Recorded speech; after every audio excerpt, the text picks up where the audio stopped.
Hello guys, welcome back to our YouTube channel target with Bhanu. दोस्तों, जैसे कि आपको पता ही है, डेली आपका दोपहर 12 बजे होता है मैथ का प्रैक्टिस सेट। टाइमिंग भी आपको बता दूं, आप लोग टाइमिंग पूछते हैं। मैथ हमारा 12 बजे है, हिंदी शाम को 7 बजे है, रीजनिंग सुबह को 7 बजे है। रीजनिंग सुबह में है AM, हिंदी शाम को है 7 PM पर, मैथ दोपहर 12 बजे है।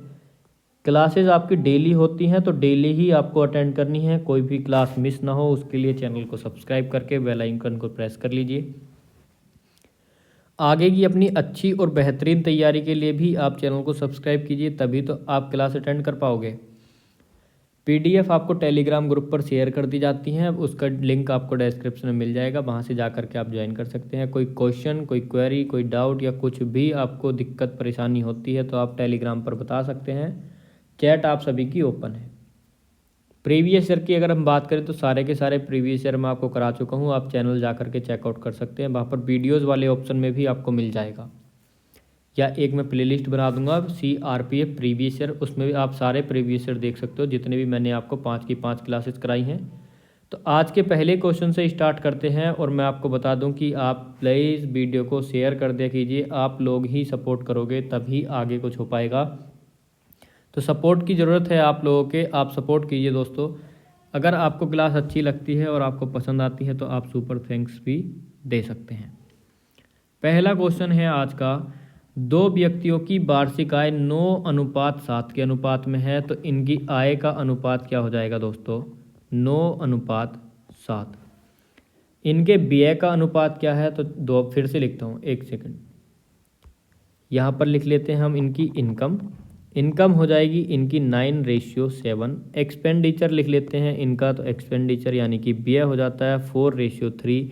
और अगर हम इनकी सेविंग्स लिखते हैं तो इनकी सेविंग हो जाएगी दोस्तों 2-2 हज़ार रुपये। उसने बोला है कि दोनों की 2-2 हज़ार रुपये सेविंग है।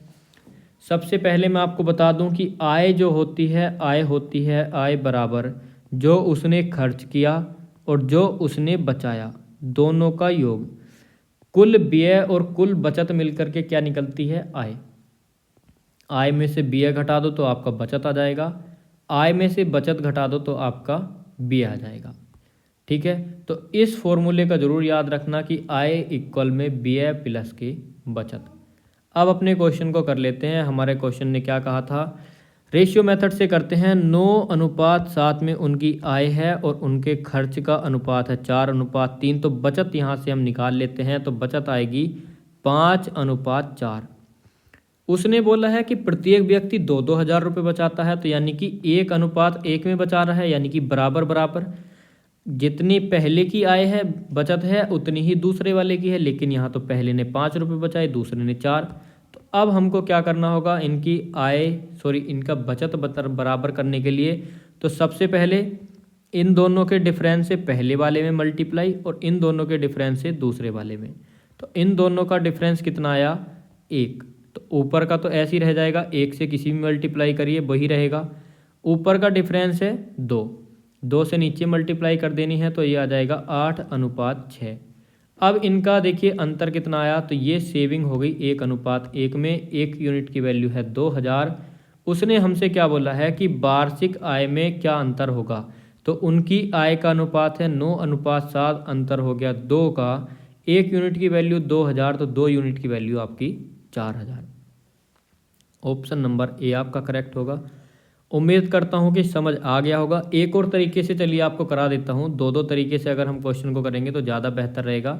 जो आपको मेथड आसान लगता है उस मेथड से आप अपने क्वेश्चन को कर सकते हो। तो देख सकते हो आप कि कितनी ज़्यादा मेहनत आपके लिए की जा रही है। तो प्लीज़ भाई लोग सपोर्ट कीजिए यार, शेयर कर दिया करिए वीडियो को, जिससे कि ज़्यादा बच्चों को पता चल सके। तो देखिए दूसरा तरीका क्या है हमारा, तो दूसरा मेथड है, हमारी आय का रेशियो है 9:7, बचत का रेशियो है 4:3, व्यय का रेशियो है 4:3। तो इन दोनों ने बचत कितनी की अगर देखा जाए तो 2000 रुपये और 2000 रुपये आपस में मल्टीप्लाई कर लेनी है, तो कितना आ जाएगा? 9×3 = 27 और 4×7 = 28। तो यहाँ पर लिख लेते हैं 27:28।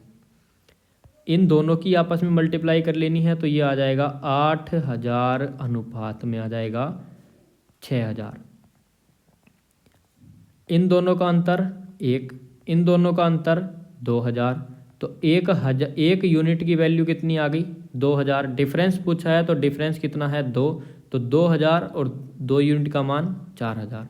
सेम वही कंडीशन आपकी लास्ट में निकल के आई, 1 यूनिट की वैल्यू 2000। तो किसी भी तरीके से आप कर सकते हो जिससे आपको आसान लगता है, तो बहुत ही आसानी से आप अपने क्वेश्चन को कर सकते हो।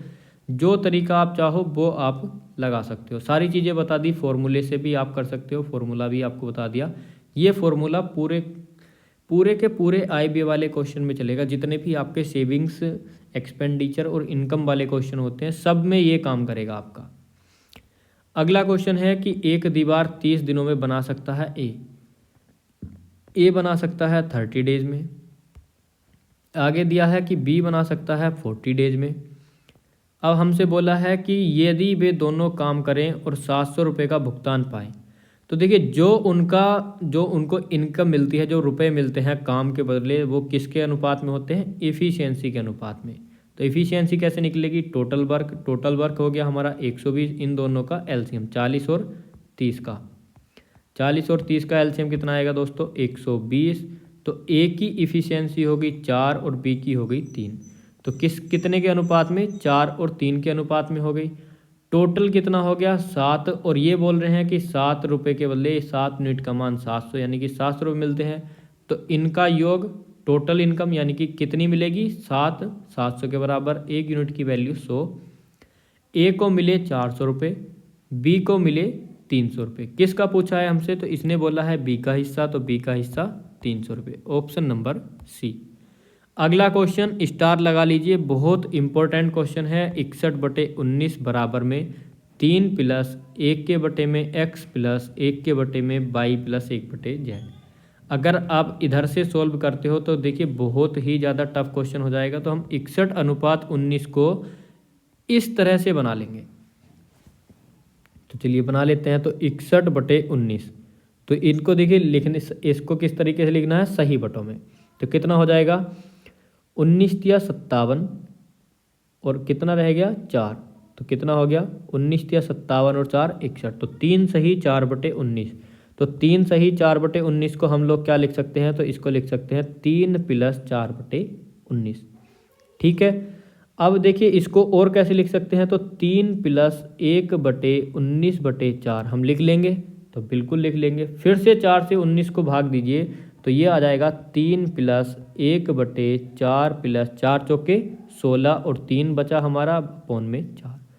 जैसे यहाँ का 4 नीचे ले गए वैसे ही ये वाला 3 नीचे ले जाएंगे, तो हमारा क्या बनेगा, इक्वल में 3 + 1/4 + 1 में कितना आया था, तो ये आएगा 4/3। ठीक है।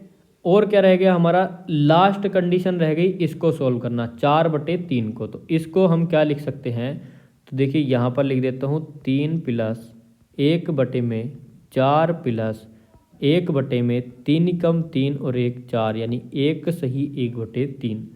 तो हमारा हो गया क्वेश्चन प्यारे दोस्तों सोल्व। अब इन दोनों वैल्यू को कंपेयर कर लेना है। तो 3 की जगह पर क्या है 3, x की जगह पर क्या है 4, तो x की वैल्यू कितनी हो जाएगी प्यारे दोस्तों 4। y के स्थान पर दिया है 1, तो y की वैल्यू हो जाएगी 1।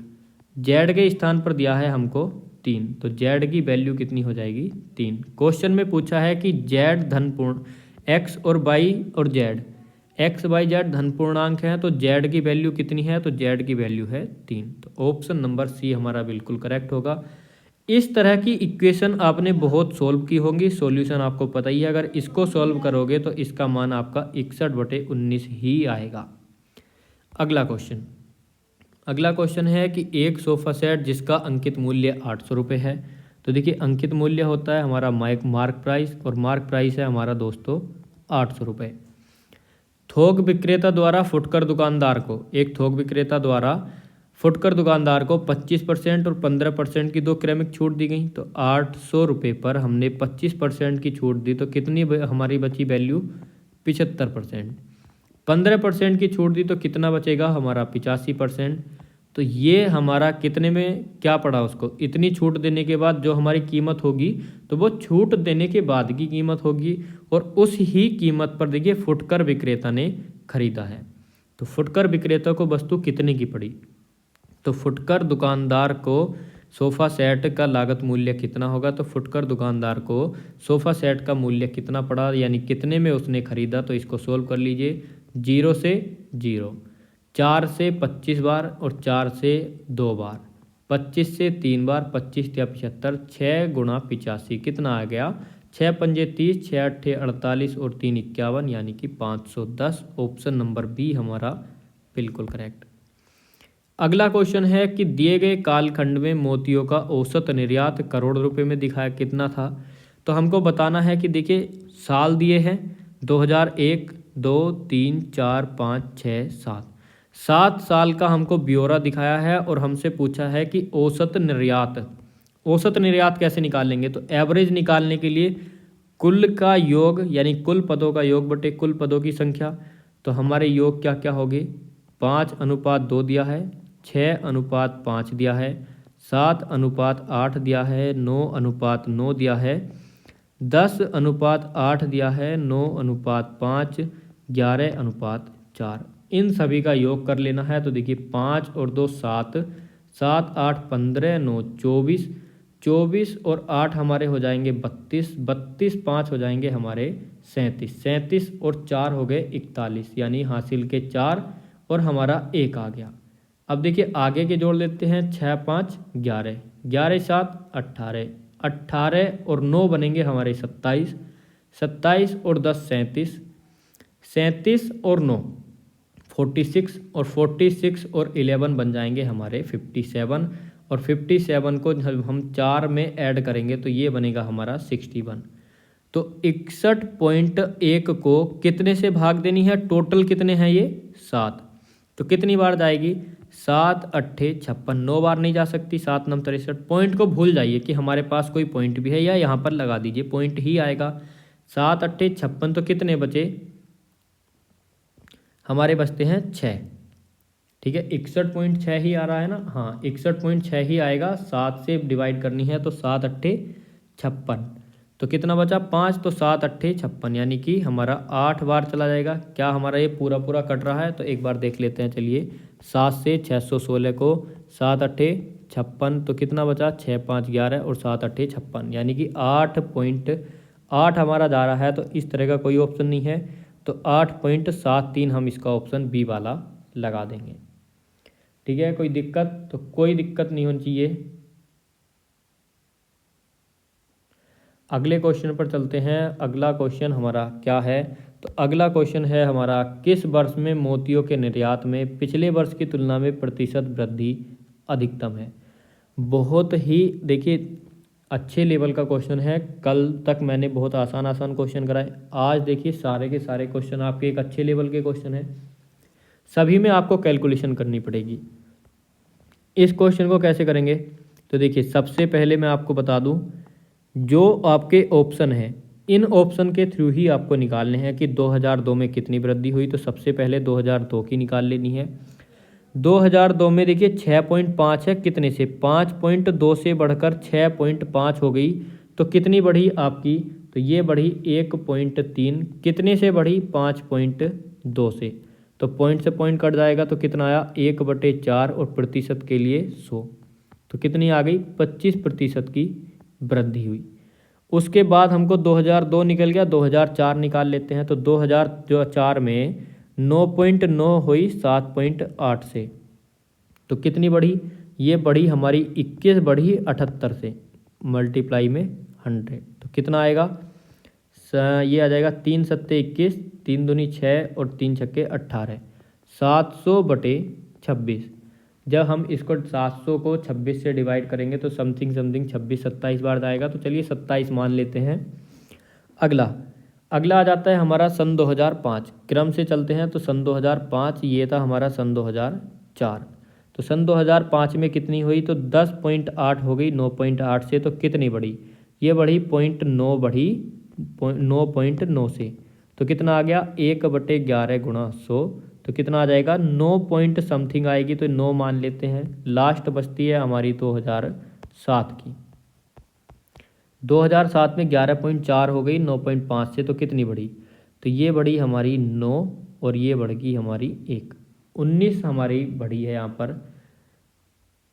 सॉरी, हाँ जी 9 कितनी बढ़ेगी, 1.9 बढ़ेगी। कितने से बढ़ेगी ये हमारी, ये बढ़ेगी 95 से, यानी पॉइंट से पॉइंट चला गया तो कितना हो गया 20%। 19 पंजे 95, 20 पंजे 100, 20%। हमसे बोला है कि अधिकतम वृद्धि कितनी हुई, तो 27% सबसे अधिक है। किस सन में हुई, तो सन 2004, तो ऑप्शन नंबर डी हमारा करेक्ट हो जाएगा। तो अच्छे लेवल का क्वेश्चन है, कैलकुलेशन आपको करनी ही पड़ेगी, बस कैलकुलेशन आपको ध्यान से करनी होगी। अगला क्वेश्चन है, एक टेप रिकॉर्डर की उत्पादन लागत रुपये 1500 है। तो देखिए उत्पादन लागत होता है कॉस्ट प्राइस, तो ये कितना हो गया 1500 रुपये।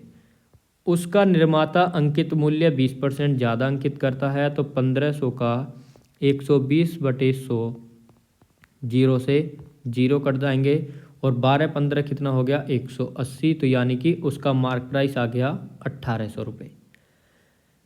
20% ज़्यादा निश्चित करता है, इस पर इतनी छूट देता है कि 8% का लाभ हो, तो लाभ किस पे होगा, हमारा कॉस्ट प्राइस पर। तो कितने का 8% का, तो 108/100, तो यहाँ से वैल्यू कितनी आ जाएगी, तो 15×8 120, 15 कम 15 और 1 16, 1620 रुपये उसका क्या आ गया। देखिए दोस्तों ये आ गया उसका सेलिंग प्राइस।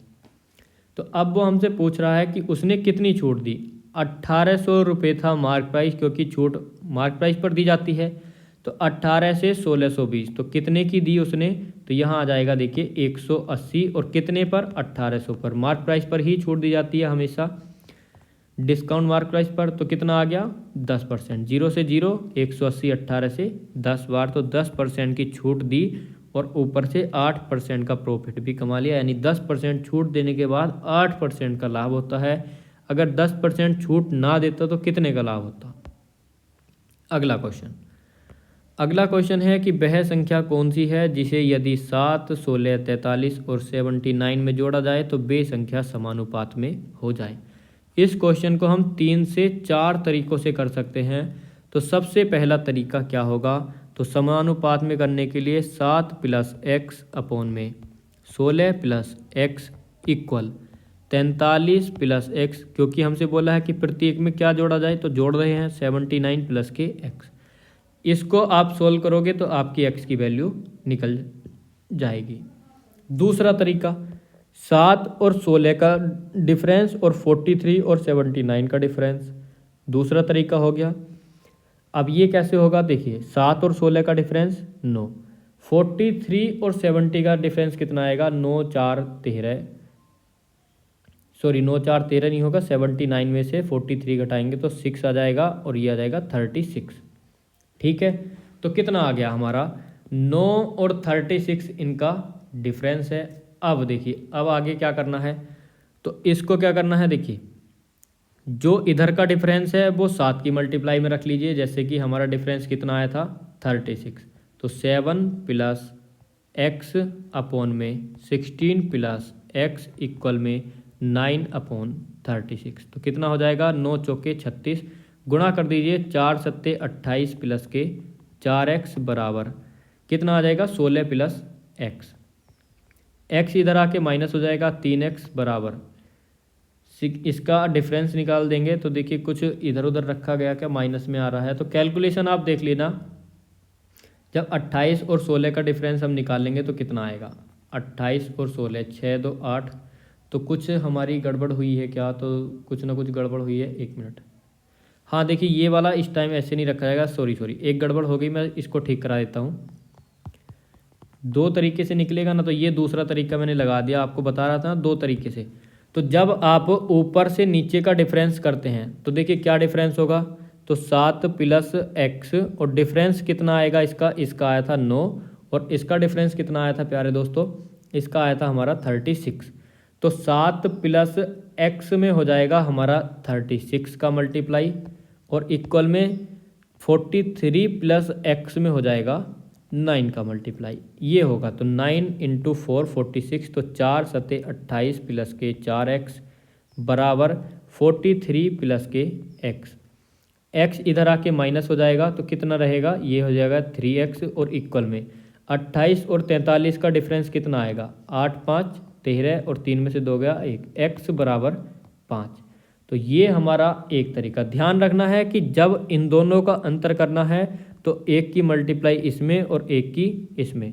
दूसरा तरीका क्या है, चलिए दूसरा तरीका भी मैं आपको हैंड टू हैंड बता देता हूँ। जो मिस्टेक मुझसे हुई थी वो क्या हुई थी आप समझ जाओगे। माइंड में कुछ और चल रहा था, बता कुछ और रहा था।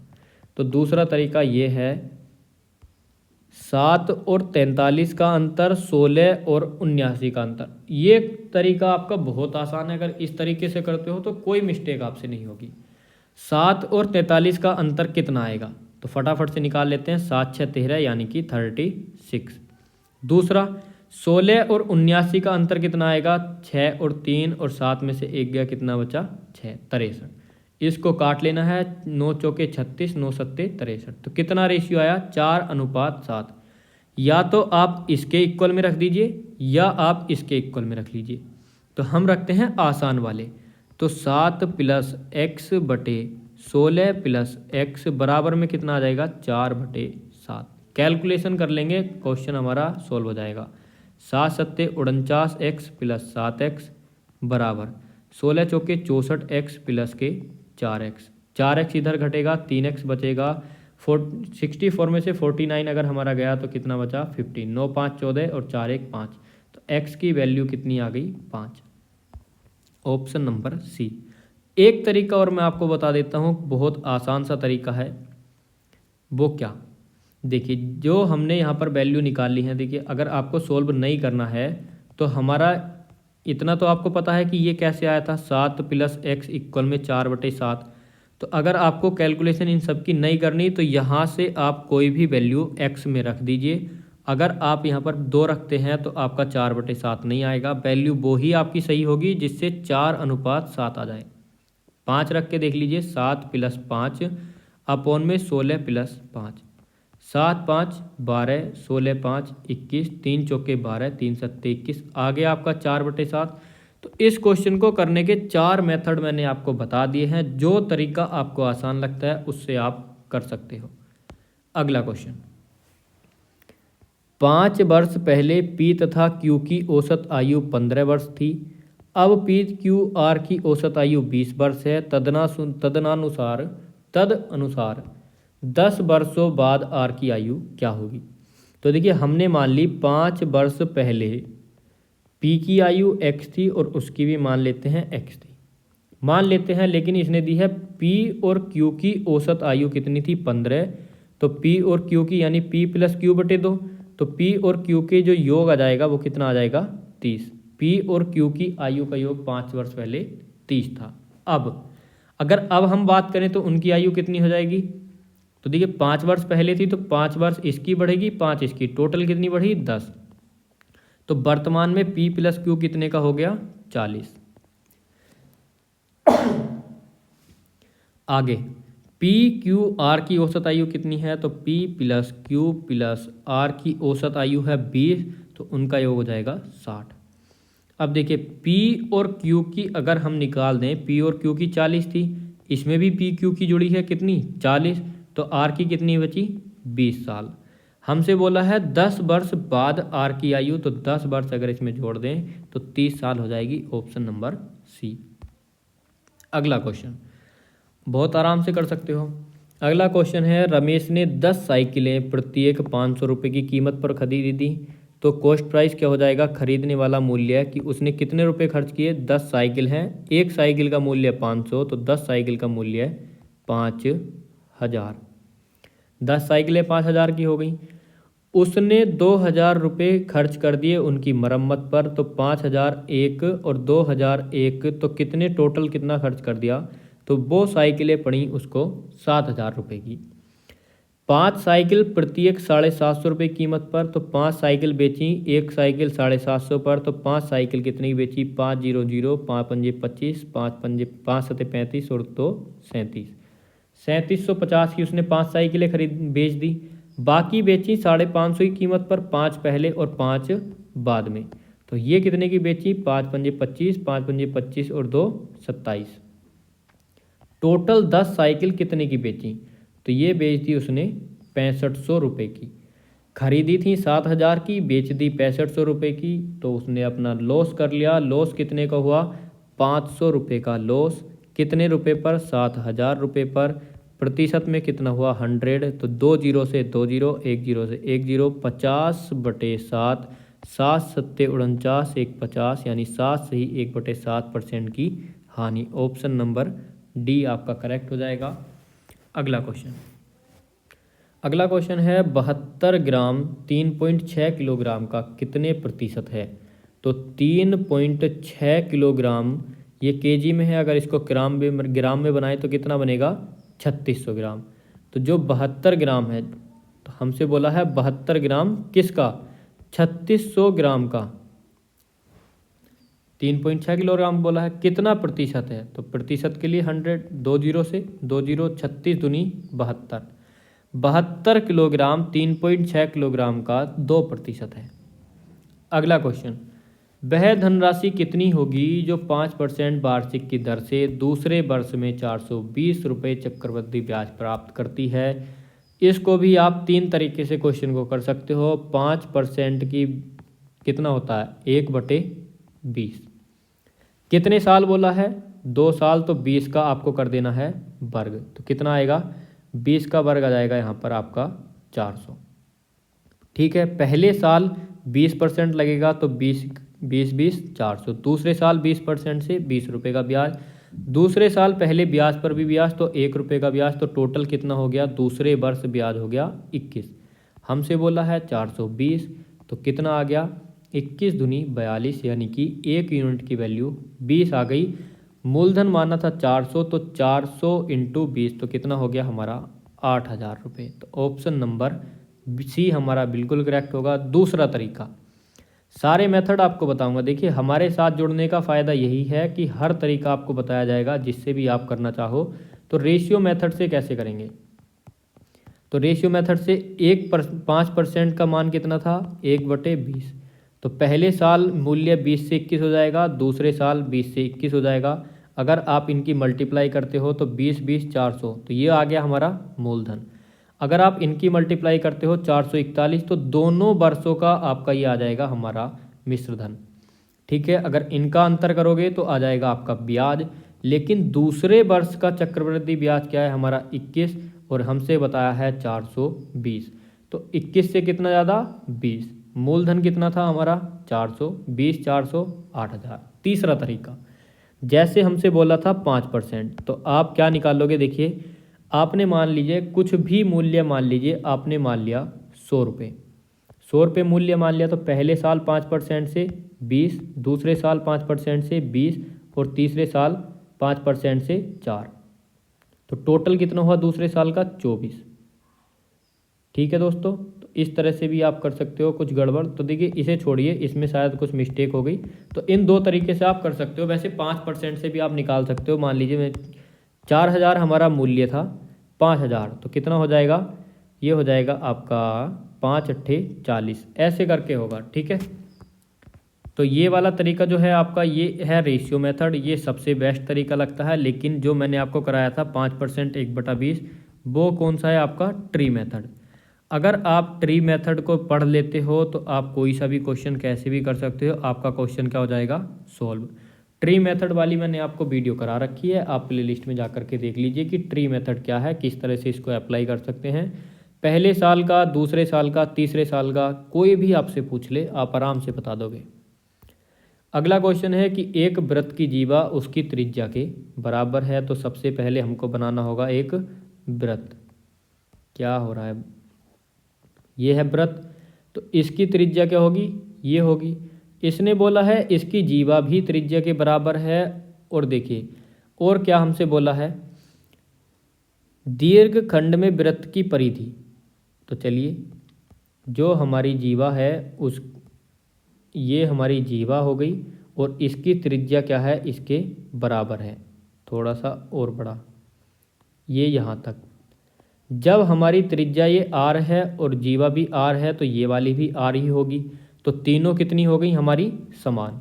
जब तीनों समान हैं तो हमारे देखिए इनके कोण क्या होंगे, बराबर बराबर होंगे तो 60 60 60, टोटल योग 180 होता है, तो तीनों कोण कितने के हो गए? 60 60 के। तो हमसे बोला है कि दीर्घखंड, तो दीर्घखंड क्या बनेगा? ये वाला, उसको मिला करके बड़ा वाला त्रिभुज। ऐसे ही तो टेढ़ू मेढ़ू बन गया। अच्छा सा बनाते हैं, यानी कि ये वाला यहाँ पर टच करेगा। भाई मान जा, क्यों परेशान कर रहा है। ये हो गया हमारा दीर्घवृत्त।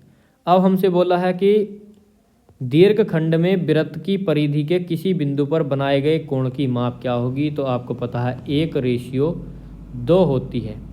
ठीक है, तो ये है हमारा 60, तो इसका आधा कितना हो जाएगा? 30। तो कितनी हो जाएगी ऊपर वाले की? तो ये हो जाएगी हमारी 30 डिग्री। अगला क्वेश्चन, 100 × 10 - 100 + 2000 डिवाइड बाई 100। तो देखिए बीच में माइनस आ गया, तो हम इसको सोल्व कर सकते हैं। तो ये कितना हो गया? 100 ढाई 1000, माइनस के 100 हैं। अब 100 से इसको भाग देंगे तो कितना जाएगा? 2 जीरो कम हो जाएंगे, यानी कि 20।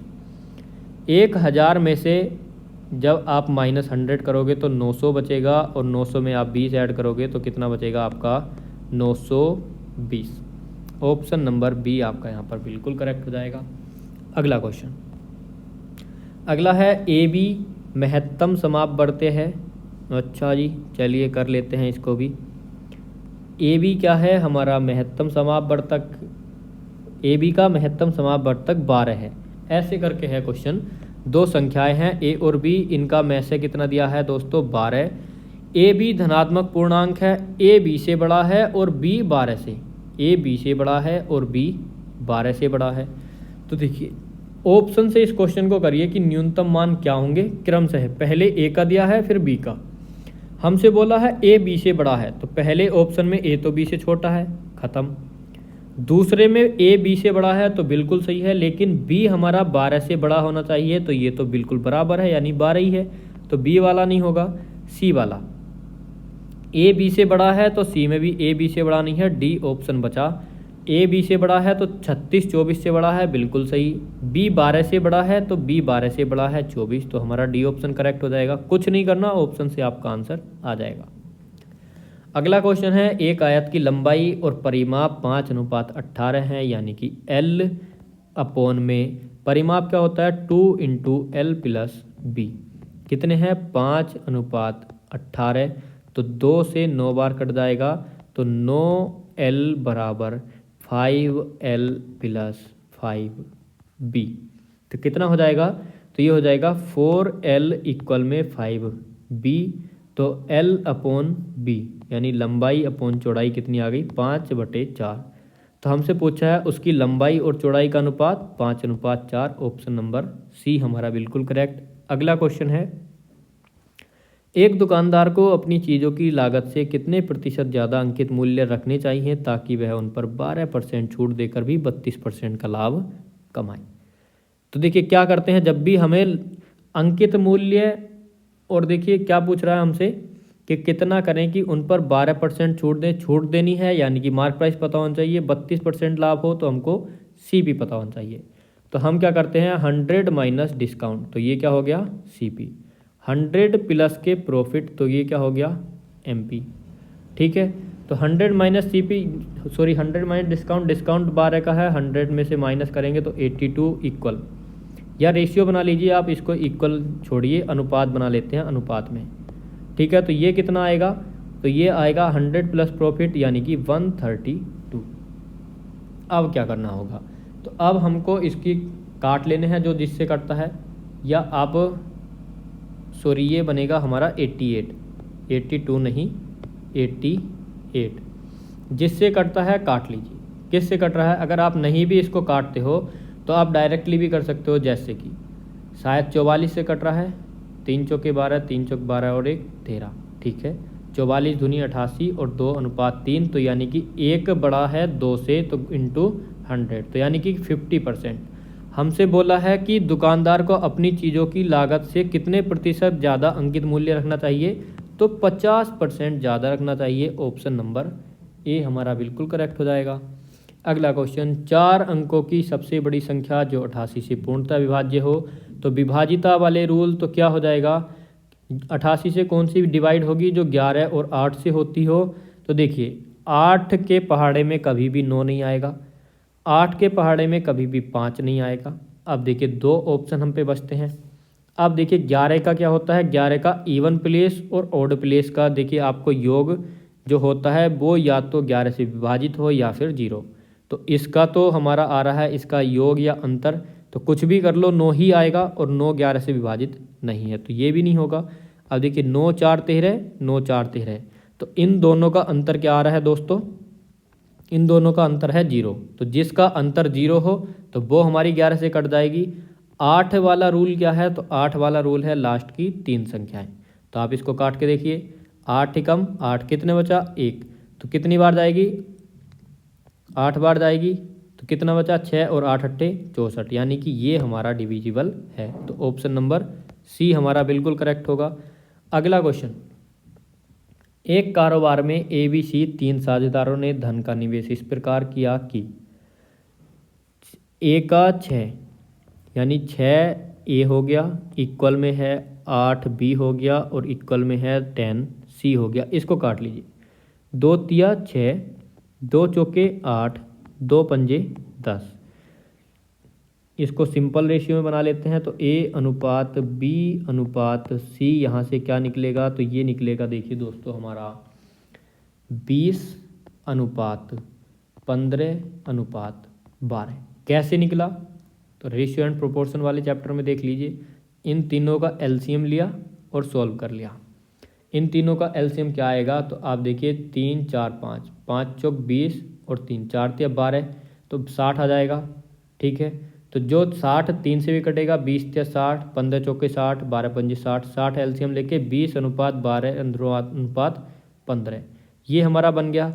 इसने बोला है कि इतने रुपए की पूंजी लाभ में B एवं C के लाभांश का अंतर टोटल कितना है? तो इनका योग कर लीजिए, 5 और 2 7 और 2 और 2 4, 98,700 रुपये हैं। टोटल है कितना हमारा? 47। टोटल कितना आ गया? 47। अगर आप इसको काटते हैं, 1 यूनिट की वैल्यू निकालते हैं, या B और C के लाभ का अंतर कितना है? लाभांश का अंतर पूछा है, तो ये कितना है? 3। तो इसको 3 से मल्टीप्लाई कितनी बार जाएगा?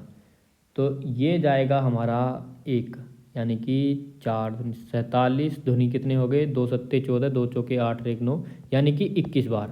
2100 बार ये कट गया, 21 तिया 6300। तो B और C के लाभांश का अंतर कितना है? 6300 रुपये। Option number A. अगला क्वेश्चन है, यदि एक भिन्न का अंश 20% बढ़ा दिया जाता है और उसके हर को 10% ह्रास किया जाता है, ह्रास यानी कमी करी जाती है, तो कैसे होगा?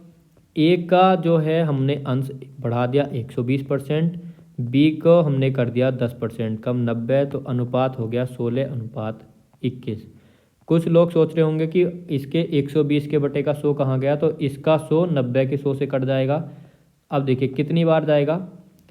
4/3, 4 से 4 बार, 3 से 7 बार। तो हमारा जो वो है भिन्न, तो भिन्न बनेगी 4/7, ऑप्शन बी।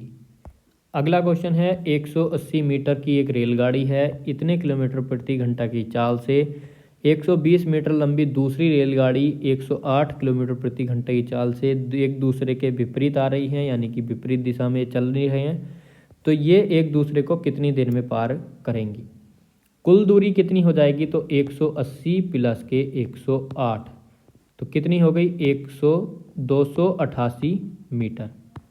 स्पीड कितनी है उनकी? एक की है 72 और एक की है 108, तो कितनी हो गई? ये हो गई हमारी 180 किलोमीटर प्रति घंटा है, मीटर प्रति सेकंड 5/18, 18 धाई 180, 10 पंजे 50, तो 288/50 यही आएगा। कुछ गड़बड़ तो नहीं कर दी?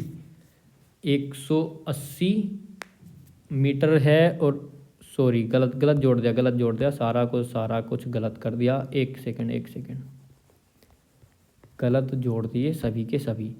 180 मीटर एक है और देखिए 120 मीटर एक है, तो कितनी होगी टोटल? 300 मीटर। 72 किलोमीटर प्रति घंटा एक है, 108 किलोमीटर प्रति घंटा एक है, तो ये कितना हो गया 180। 180 को अभी अभी हमने निकाला था 5/18, तो ये आ गया 50। तो 300/50 कितना आएगा 6 सेकेंड। Option number D. अगला क्वेश्चन, ए एक कार्य को 20 दिन में करता है, तो ए ने एक कार्य 20 दिन में कर दिया। बी उसी कार्य को 12 दिन में करता है, तो बी ने भी कर दिया। बी ने वह कार्य 9 दिन तक किया, तो पहले टोटल कार्य निकाल लीजिए, तो कितना आ गया 12 दूनी 24, या आप 60 ले लीजिए, 12 पंजे 60 होता है और 20 तिया 60, इनका टोटल काम आ गया 60। तो 20 तिया 60 और 12 पंजे 60। हमसे क्या बोला है, बी ने 9 दिन तक काम किया, 5 की इफिशियंसी से 9 दिन तक, तो 45 काम कर दिया। काम शेष कितना बचा, काम शेष बचा 15। तो बोल रहा है शेष कार्य को एक कितने दिन में करेगा, 3 की इफिशियंसी से 5 दिन में कर देगा। Option number B. अगला क्वेश्चन, एक साइकिल के पहिए की त्रिज्या 35 सेंटीमीटर, तो आर बराबर 35। 1.1 किलोमीटर की दूरी चलने के लिए वह कितने चक्कर लगाएगा। तो देखिए 1.1 किलोमीटर कितना हो गया 1100 मीटर। सेंटीमीटर में बनाना है तो 100 से गुणा और कर दीजिए, ये रहा। तो सब कुछ सेंटीमीटर में आ गया। आगे जितनी पहिए की त्रिज्या होगी उतनी ही दूरी तय करेगा, तो त्रिज्या होती है 2πr, तो 2 × 22/7 × 35, तो 7 पंजे 35, तो कितना आ गया 22 गुणा में 10, 10 से 10 250, 11 से 2 बार और 2 से 5 बार, तो कुल मिलाकर के आपका आ गया 500 चक्कर। तो 1.1 किलोमीटर की दूरी कितने चक्कर में लगे उसे, इतनी दूरी तय करने में 500 चक्कर।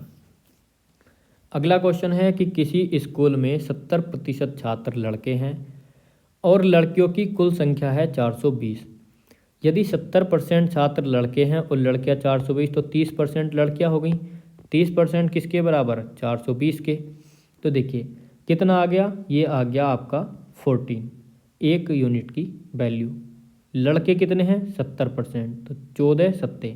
तो हमसे पूछा है कि स्कूल में लड़कों की संख्या कितनी है, तो 7 से डिवाइड कर दीजिए, 70% से। 30% का मान 420, 1% का मान 14, 70% का मान 7 चौके 28, 7 एकम 7 और 2 9, यानी कि 980। ऑप्शन बी आपका बिल्कुल करेक्ट।